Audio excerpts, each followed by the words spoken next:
eu quero agradecer você que já está ligado conosco aqui, porque hoje é dia de muita alegria. Nós estamos iniciando o nosso cast Casa dos Filhos. E não poderia ser melhor. No primeiro cast da Casa dos Filhos, eu tenho comigo hoje um convidado muito especial.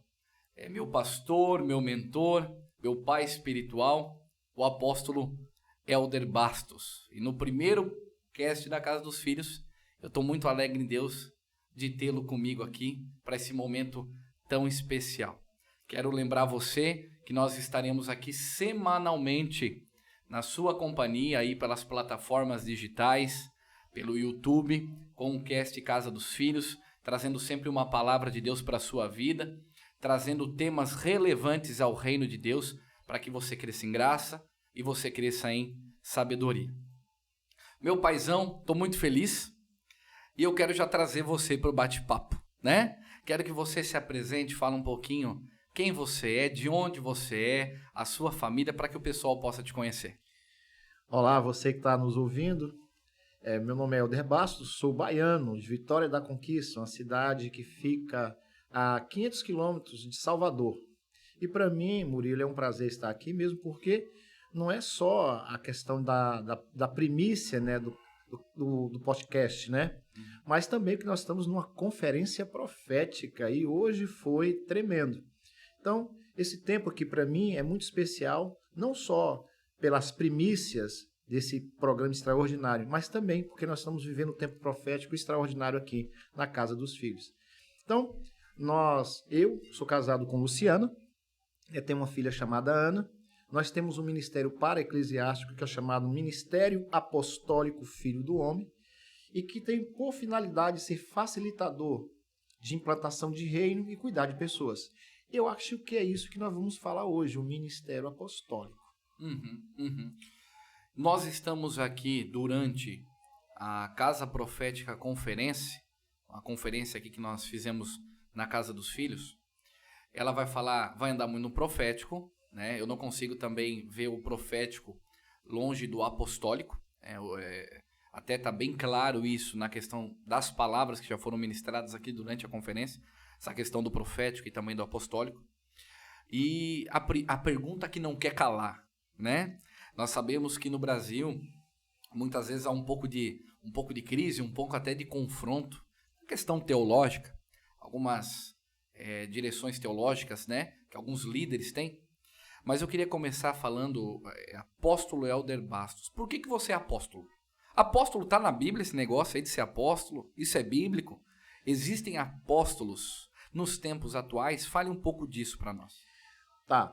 A grande questão, Murilo, é que nós pegamos o nome apóstolo e demos a paternidade no nome apóstolo, como as pessoas conhecem, equivocadamente. Apóstolo não é uma invenção gospel. Jesus usa uma palavra como apóstolo que já existia. Esse nome apóstolo é fenício, Ciro Fenício, que era dado aos generais, tanto generais romanos, ou generais que faziam parte, né, daquele tempo onde eles eram enviados para conquistar e abrir frentes de batalha. Se Jesus pega um nome que as pessoas não conheciam, até formar a mentalidade em 3 anos e meio, o que é um apóstolo, não ia dar tempo. Então, a palavra apóstolo não é uma invenção de Jesus. A palavra apóstolo já existia. Certo. Tá? Então, a primeira coisa que você precisa entender é isso. Quando Jesus pega os 12 e denomina como apóstolo, todo mundo já sabia qual era a função apostólica. E aí que eu preciso fazer um esclarecimento.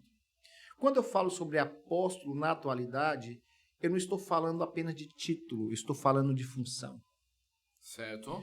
Então, o que se tem hoje? O apóstolo como título. E o apóstolo, na realidade, assim como os 5 ministérios que está em Efésios 4, né, e a gente vê aí a visão que ele colocou alguns para apóstolos, profetas, a igreja está firmada sobre apóstolos e profetas. Então, é a base da igreja. Lembrando que a única função que atravessa o Antigo Testamento, a Antiga Aliança, para a Nova Aliança, é o profético. Mas o apostólico, de forma funcional, já estava no Antigo Testamento. E isso é muito fácil de entender. Uhum. Então tá, eu preciso dar um texto que fala sobre função, não título. Certo? Gênesis 1:28. O que Deus diz? Então Deus abençoou e disse: frutificai, multiplicai, enchei a terra, sujeitai e dominai. Ele traz 5 funções em Gênesis 28. E nessas funções estão intrínsecos cada um dos ministérios que nós acreditamos e nós nos movemos hoje. Por que eu sou apóstolo hoje? Apóstolo não se vira, se nasce. Da Uau. mesma forma que o profético. Para Jeremias, eu te santifiquei como profeta desde o ventre. Forte, sim. Sim. Então, não é que eu quis ser apóstolo. Uhum. Não é uma escolha humana. Assim, se eu perguntar para você como pastor, você se denominou pastor? Não, Deus te Não. escolheu para o pastoreado. Porque apóstolo, pastor, profeta, não é uma profissão, é um chamado. Então, eu não estou me autodenominando como apóstolo. Eu tenho uma função apostólica e daqui a pouco eu falo sobre as atribuições apostólicas nesse tempo de hoje. Atribuições apostólicas no tempo de hoje.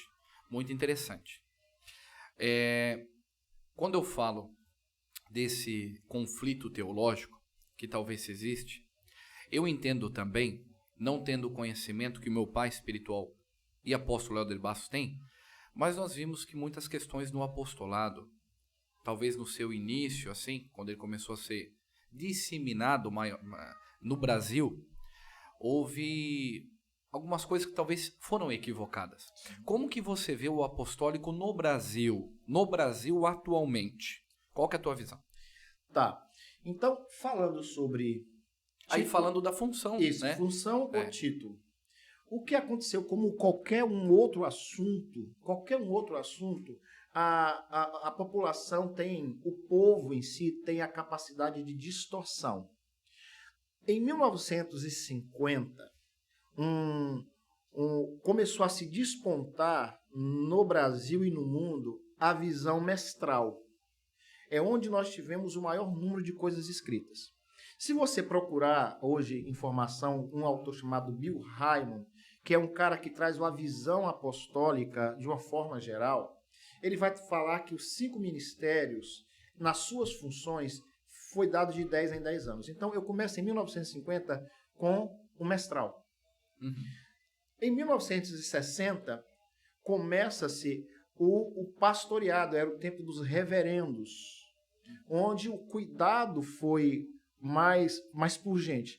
Aí você passa para 1970, que foi uma época onde houve muitas conversões. As cruzadas evangelísticas de Benny Hinn, Billy Graham, e conversão em massa. Você vai para 80, eu estou falando de 10 em 10, você entra com o profético, que foi onde aquelas visões, as manifestações do poder de Deus. E logo depois veio o apostólico. Quando veio o apostólico, na ideia daquele que abre, daquele que vai à frente, naquele que coloca base, começa-se a entrar na ideia de uma função de hierarquia. E aí nós nos perdemos.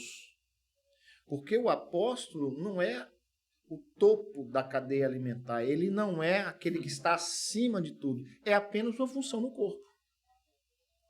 Como é importante ter o mestre, como é importante ter o evangelístico, como é importante ter o pastoral, como é importante ter o profético e o apostólico.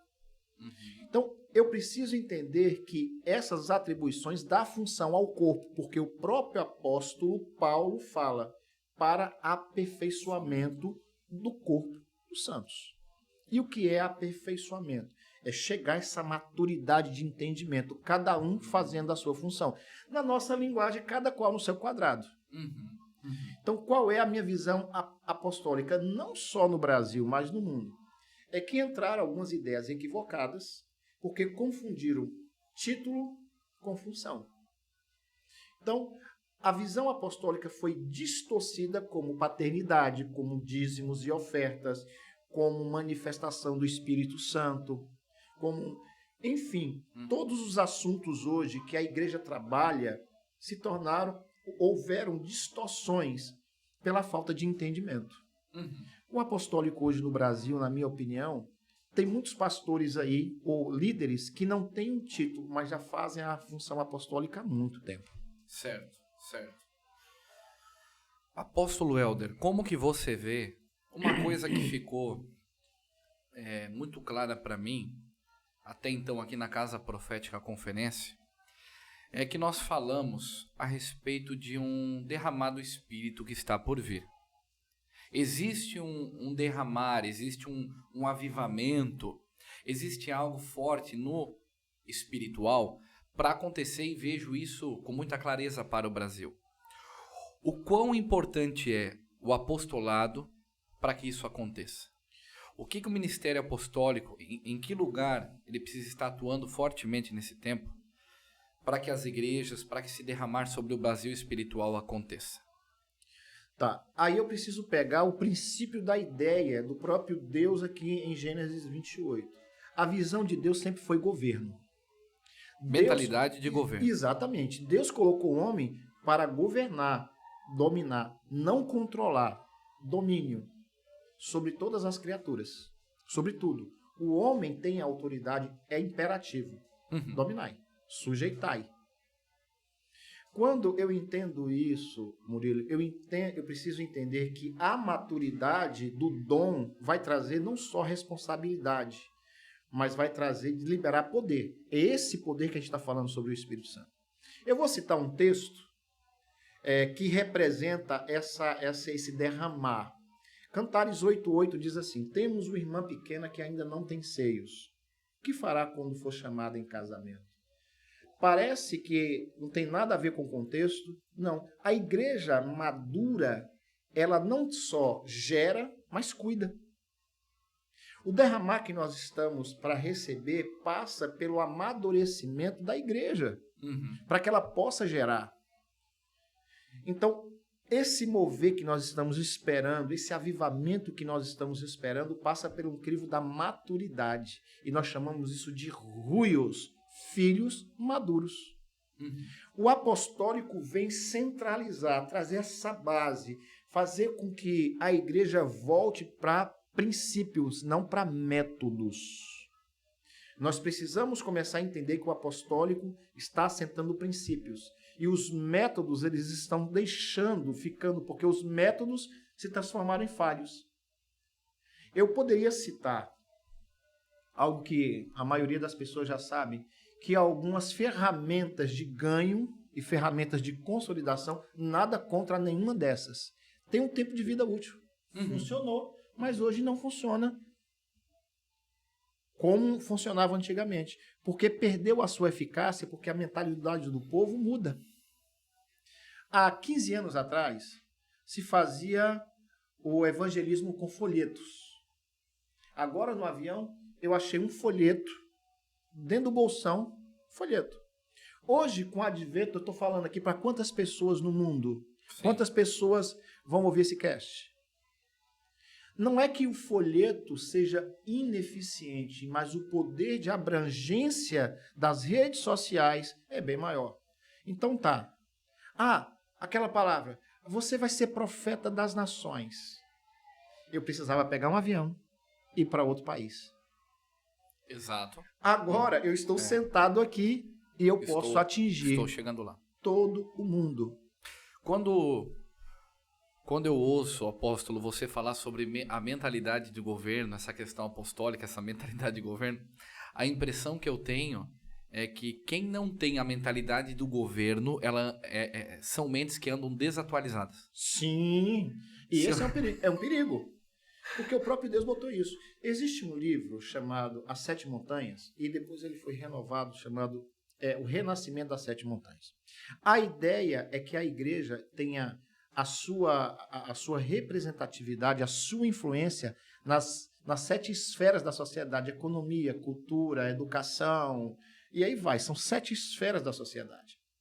Mas a igreja não foi chamada, a política e religião não se discute. Quem te falou? Então nós devemos aceitar tudo e deixar que as pessoas decidam por nós? Ou Deus colocou o homem para estabelecer o reino dele, não o império? Escute essa frase para você que está me ouvindo. Ser quase livre é pior do que prisão. Uau. Uma igreja que tem uma mente escrava, ela nunca vai gerar herança nem legado. Que escravo gera escravo. O apostólico, o profético, os 5 ministérios, vem trazer a liberdade que Cristo conquistou na cruz do Calvário. Certo. Agora, da mesma forma que existem bons pastores, existem pastores maus. Advogados honestos, advogados desonestos.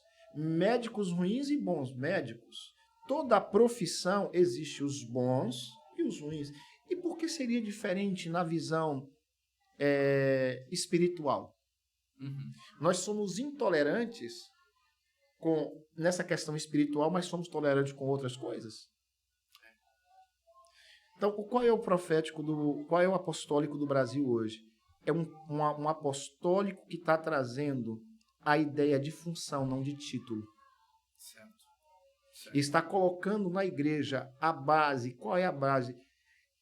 É judaica, é o princípio judaico, teológico judaico, a família, a base da família, o entendimento de preservar isso de uma forma muito forte. Tanto é que hoje nós temos um presidente que ele pode ser chamado de Ciro, ou ele pode ser chamado de Zorobabel, que é o prumo, que as pessoas questionam.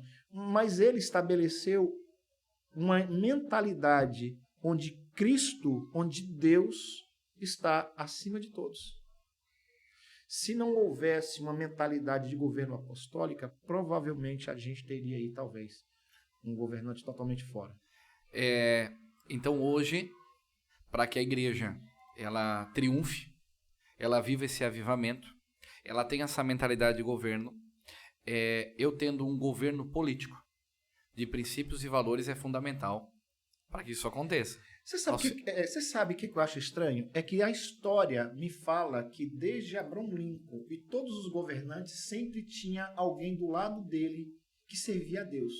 Eram os conselheiros. Estavam cercados. Sim. de homens. Então eu vou dar uma aula rápida, pastor Murilo, sobre o que Jesus fez.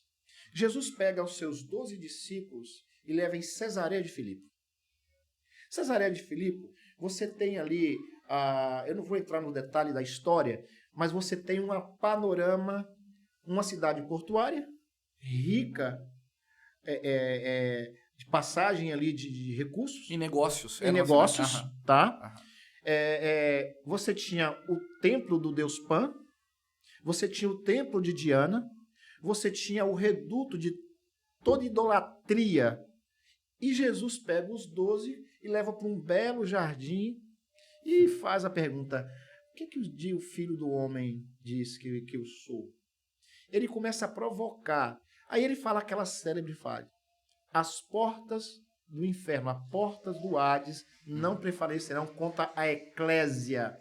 E a eclésia, alguns dizem que é chamados para fora. Não, eclésia são governantes. É como se fosse para a gente, hoje, a Câmara de Vereadores, onde se legislava a lei.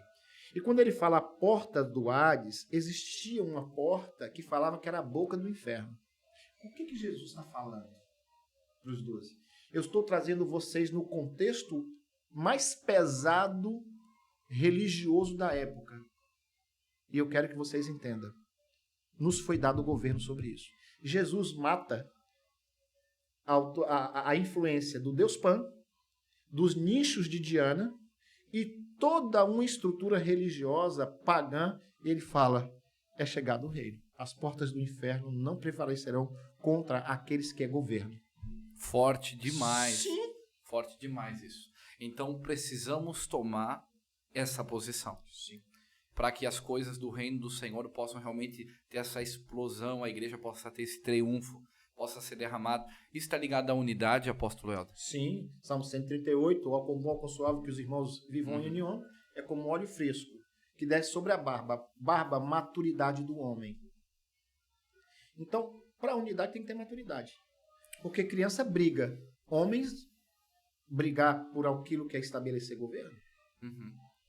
Agora tem um lance, vê o coração aqui, Murilo, que as pessoas elas se perderam no que concerne ao entendimento sobre o que é o governo na igreja hoje? Você fez uma pergunta que mexeu comigo aqui. Uhum. Pode uma igreja paroquial exercer governo? O que é uma igreja paroquial? Pode um pastor exercer governo? Pode um mestre exercer governo? Qual é a mentalidade pastoral? É cuidado. Qual é a mentalidade mestral? Ensino. Qual é a mentalidade evangelística? Ganhar e trazer. Qual é a mentalidade profética? Céu, ter a revelação e trazer. Qual é a mentalidade apostólica? Executar. Ação. Sim. Olha só. Então, a grande questão aqui é que eu não consigo ver ovelhas conquistando território. Uhum. Eu consigo ver leões. Uau. A célebre frase é: lutem até que ovelhas se transformem em leões. Leões. Então, isso aqui não é uma visão profética de simbolismo, que é a águia, o leão, não. Eu estou falando a nível de conquista, a nível de rompimento. Então, uma igreja hoje, e aqui eu vou mexer no calcanhar de Aquiles. Nós precisamos urgentemente mexer na nossa escatologia.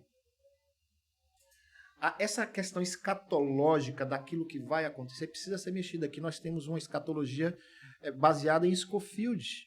Uhum. E aqui eu não vou nem entrar sobre se você é arminiano, se você é calvinista, se você é... Não, eu estou falando sobre governo. Então, a mentalidade da igreja ainda é essa. Uma igreja paroquial, onde tem as ovelhinhas que ficam balindo, que ficam vivendo sua vida ali. E ficam naquilo ali. Pronto. Ficam naquilo. Mas sem o apostólico e o profético, você não consegue dar destino, propósito nem identidade para ninguém. Porque a igreja primitiva, ela tinha essa visão de governo. Ela tinha a visão de conquista. É só você olhar para a vida de Davi. Uhum. Aí eu falo, mas o apóstolo no Novo Testamento. Gente, o apóstolo, ele carrega a função. Abraão, sai da tua terra, da tua parentela, para a casa do teu pai, para a terra que te mostraria. O cara desbravou. Uhum. Não era função apostólica? Uhum. O cara abriu frentes. O cara conquistou. Davi. Apesar que Davi, em Atos 2, fala que Davi, sendo ele profeta, mas ele tinha funções de conquista. De botar base. Então, eu preciso entender o apostólico não como um título. Que tem um anel, que foi ungido em Israel, que tem pastores que ele cobre. Não, gente, isso é função pastoral, de cuidado. Função apostólica está longe disso. Função apostólica não é aquele cara, desculpa a expressão aqui, que você fica babando ele, que você tem que falar tudo para ele, que ele domina até uma camisa que você compra. Não, isso é paternalismo. Paternidade não é quando você coloca dentro da pessoa a essência dela, você arranca a essência dela, o chamado dela, e você faz ela funcional no reino. Isso é o apostólico. Meu Deus. Gente, eu acho que por aqui tá ótimo, para que a gente possa esmiuçar, a gente possa pegar a mente, o coração e trabalhar, porque nós tivemos pérolas aqui preciosas que foram entregues através da vida do apóstolo Helder, né? O apóstolo Helder hoje tem uma CIA, é isso? Tenho companhia. De filhos. Você acompanha quantos pastores hoje no Brasil estão com você? Hoje eu não tenho assim o senso para falar com firmeza, mas mais de 50. Mais de 50? Mais de 50. Igrejas aí com quase 5 mil pessoas, mais ou menos, se for colocar aí, né? Não, existe, somando, né? Somando sim. Sim. Hoje nós temos igrejas espalhadas no Brasil e algumas pessoas fora do Brasil que acessam a gente como não só como uma cobertura espiritual, como uma paternidade, mas também como mentor de algumas questões. Certo. Então, na realidade, um apóstolo é um facilitador de destino para outras pessoas. Se eu pudesse definir, é um pai de propósito, pai de destino. Amém. Meu apóstolo, gratidão pela sua vida, por esse tempo precioso que você dedicou para nós. Quero pedir para você que está aí ligado com a gente, siga aqui embaixo, né? Nós vamos estar colocando aqui as redes sociais aqui embaixo do apóstolo Helder, para você seguir ele aí no Instagram, né? Siga as minhas redes também, nós vamos estar colocando aqui embaixo as minhas redes sociais, para que da casa também, né? Da Casa dos Filhos aqui, para você estar seguindo a gente e nos acompanhe. Fique conosco, porque nós vamos ter aí alguns assuntos que vamos estar trabalhando, tratando aqui no cast Casa dos Filhos. Obrigado pela sua companhia, que Deus te abençoe poderosamente. Fica o nosso abraço no nome de Jesus.